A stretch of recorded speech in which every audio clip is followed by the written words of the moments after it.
Hey everyone, RogueGold here, welcome back to The Division 2, and today it is returned yet again. As has happened a select few times over the past few months, the absolute best time to farm in The Division 2 is back. That being because right now we have the convergence of a global event and a 5 times XP event, and it's here for this weekend only. So, from the time I'm making this video and you are watching it until Monday, January 27th, if you want content made easier and you want some satisfying head popping like you see here,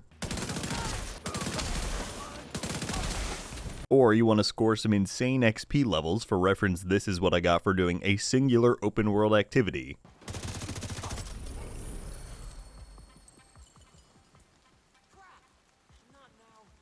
Or, even better, maybe you want to do it all in one. In this video, I'm going to go over the best practices for this, ways to optimize your time, given that this convergence is only here again for about 2.5 days, as well as how to ensure that you are yielding the maximum possible rewards from this double event. So, we're going to get right to it. That said, if you enjoyed this and you want to stay up to date with all future news and guides for The Division 2 like this, then I hope you will consider clicking that subscribe button if you haven't already. As always, I will keep you up to date with the latest. But without further ado, let's go.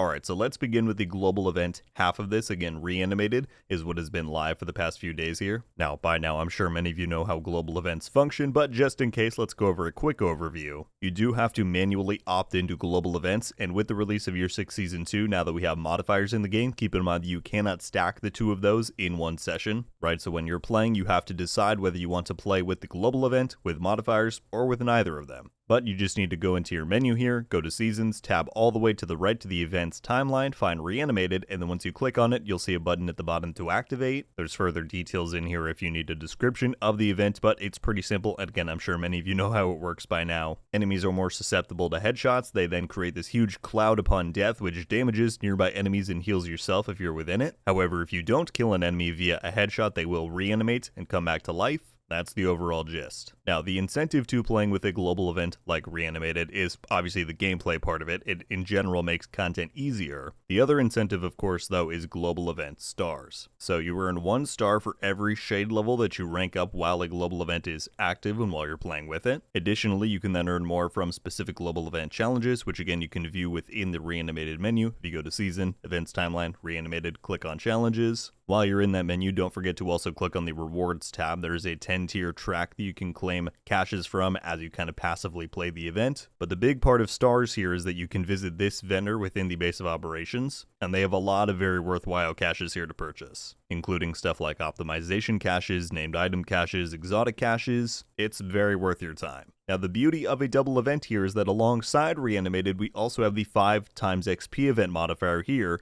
again for the next 2.5 days. And what that means is that obviously you can earn XP at a much faster rate, meaning that if you play this with Reanimated active, you're going to be earning those global event stars much faster. So, as stated, the 5 times event is active for this weekend only. You can view it again within the event timeline in your Seasons menu. You are opted into this automatically. There's nothing you need to do to turn it on. In here, though, you can view how long is left on the event, and additionally how close you are to the cap. There is a 1,000 level cap on this, so if you go crazy over the weekend and you get 1,000 shade levels, it will then eventually deactivate, but for the majority of people, it will be here for the entire time. So, as goes without saying, this applies to any and all content within the game. Anything you are doing to earn shade XP will be rewarded at a 5 times increased value. Maybe you want to run content like legendaries. They are made easier with Reanimated, go for it. Maybe you want to feel a bit more rewarded for your time playing Descent, be sure to turn on Reanimated before you go in there so that you get the stars upon completion, but you'll get 5 times extra XP for playing that. Anything you do within the Division 2 over these next 2.5 days is going to be beneficial. However, maybe you're somebody who has got a specific goal for while this is here. You're trying to climb as fast as you can to 1,000 shade level. Maybe you're trying to buy as many exotic caches as is physically possible from the global event vendor. If you want my recommendation for maximum efficiency for this double event,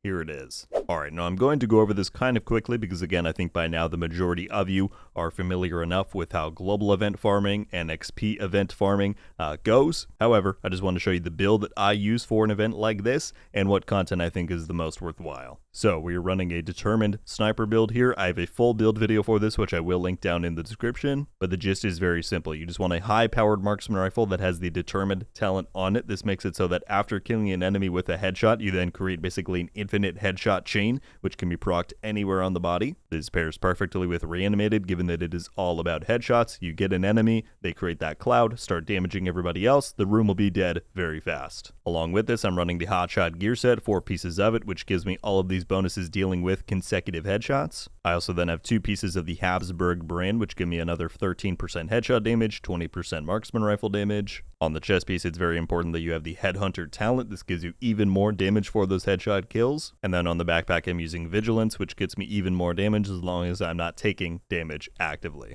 I'm rocking weapon damage and headshot damage everywhere on this build that I can possibly get it, meaning that in total, I'm looking at 251% headshot damage here, which could go up. I don't have it everywhere that I could. And that's about it. I recommend running a decoy to keep some of the heat off of yourself. The sharpshooter specialization is going to be good to get that extra bit of headshot damage. So yeah, something like this is going to do you very well. Now, as far as what content I recommend running while this is here, a few things that I always like to point out. We go into our global settings here. You want to make sure the difficulty is whatever you can comfortably tackle. I play on heroic, but if you play on heroic and you're dying 40-50% of the time that you're running these activities, that is not an efficient farm, right? So feel free, obviously, to knock it down to challenging, hard, whatever is the most comfortable for you. You want to make sure you're actually completing the content. Once you have that selected, I'll put mine back on heroic. You want to take a look at your directives. Now, as many of these as you can comfortably run is going to help you out even more, because as you can see on the right side, it's just giving me a greater and greater XP boost, which plays into everything else, the 5 times that we're getting from the event. So I will probably play with all of these except for no regen. We're going to go back then. You want to make sure you confirm that, turn those all on. All right, now as stated, you can play any content within the game that you want and you're going to get benefit from it. Everything is increased by 5 times right now. However, what is generally accepted as the best normal game activity that is going to get you the most amount of reward for the time invested, those are going to be public execution activities within the open world. You can see the symbol for it right here. This is one of them. These things take a very quick amount of time to complete. You will get a huge amount of XP from them, as you'll see shortly, and they're quite plentiful. We got one over there. We probably got some more cooking up around here. I think my world's a bit scarce right now since I just reset it. But you'll see that once you get in and start doing these, they will populate all over the place. You can just fast travel, do them very quickly, and you'll get a ton of benefit from it. So I'm going to go do one right now. All right, so I'm at this activity right here. I need to begin by getting a kill with my pistol since I have the Pistolero directive active here. There we go. I've got some ammo now. I can start popping these heads. And now that we've got the chain going, every shot that I get is going to count as a headshot. It's fantastic. All right, so I just killed the last reinforcement. I just need to talk to the hostage here and watch my XP bar in the upper corner when I do.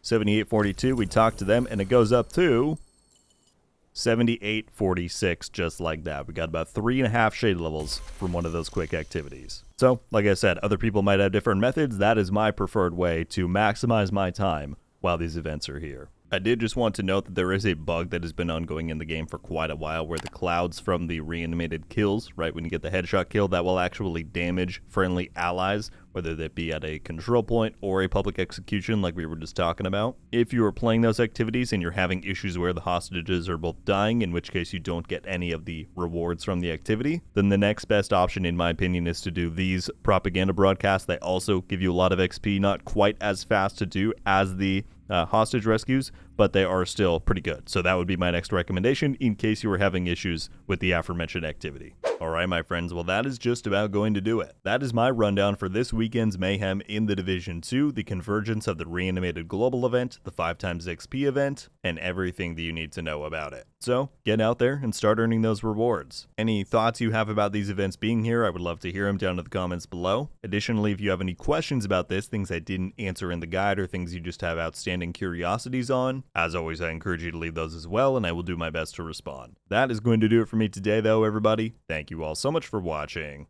I'll see you in the next one. RogueGold. Ow.